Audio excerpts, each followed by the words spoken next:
Et salut tout le monde, bienvenue pour cette 40 millième vidéo unboxing de cette chaîne. Aujourd'hui on va unboxer du coup le K65 RGB Mini de Corsair. Avant de tout déballer, je vous invite grandement à vous abonner à cette chaîne si vous voulez voir d'autres vidéos unboxing à propos de setup ou tout ce qui touche à ça. On va commencer à déballer tout ça.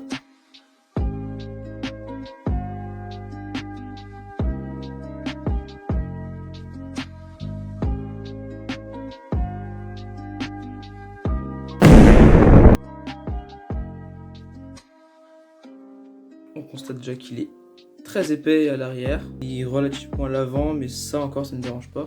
On voit aussi que le fond est en blanc pour refléter le RGB, c'est très important.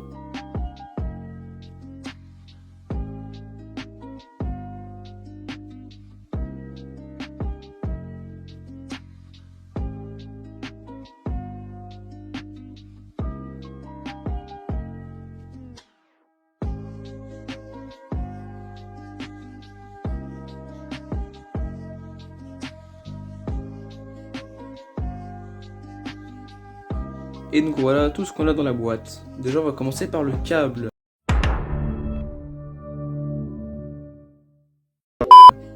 Alors on peut remarquer que les finitions elles sont quand même ultra clean. C'est un petit peu métallisé.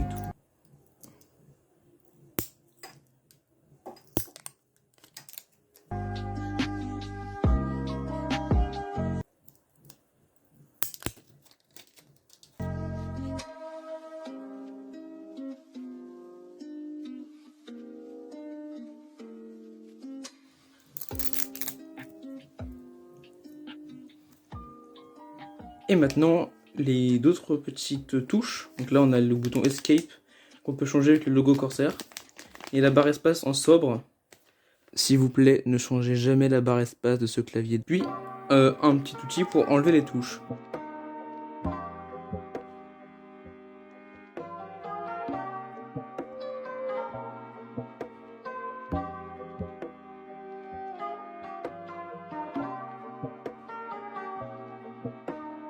Je vais enlever la touche Escape pour la changer. On va pouvoir du coup tester l'outil pour enlever les touches.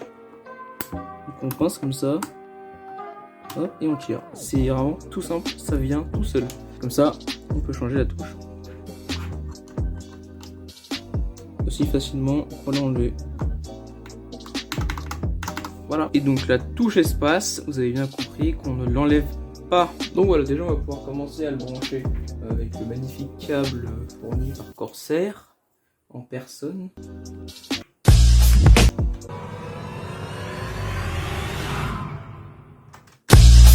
Et donc voilà, quelque chose d'incroyable, c'est que iCUE le détecte directement.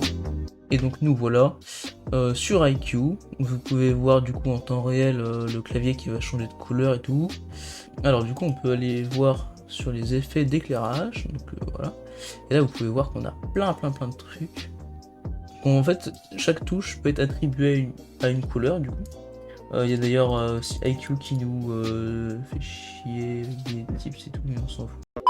Donc là on peut passer de l'éclairage par défaut à du coup hop, l'éclairage depuis votre propre paramétrage.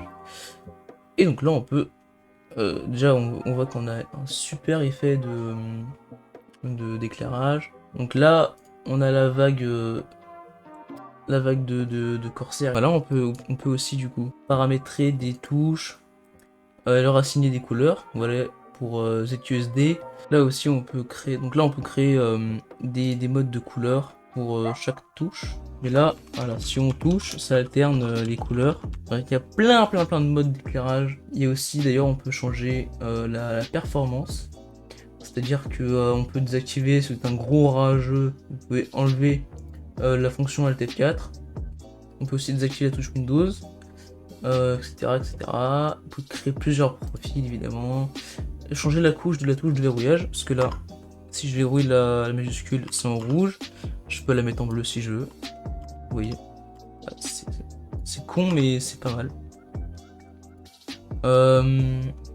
Puis après on a les performances. Donc là, la disposition, pardon, je vais mettre en française parce que c'est celle actuelle.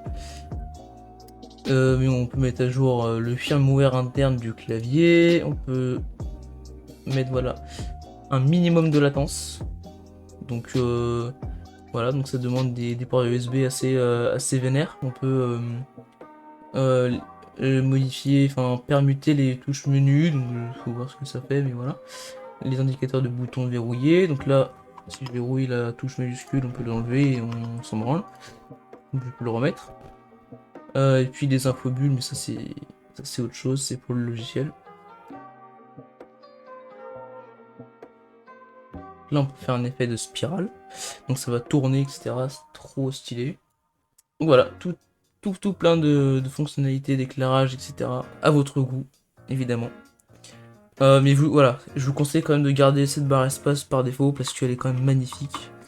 Et ça fait ressortir un max le RGB. Puis aussi en passant, si vous avez un peu de mal avec tous les raccourcis clavier, vous avez ici sur le sur le petit i, bah, tous les raccourcis fonctions que vous pouvez trouver attribués à ce clavier. Donc en plus, non, vous pouvez pas changer, mais voilà, tout ça, c'est assez intéressant. Et donc nous voilà pour le test son du clavier. Là je suis sur le micro de mon téléphone, mais je vais passer juste après sur le micro de mon PC.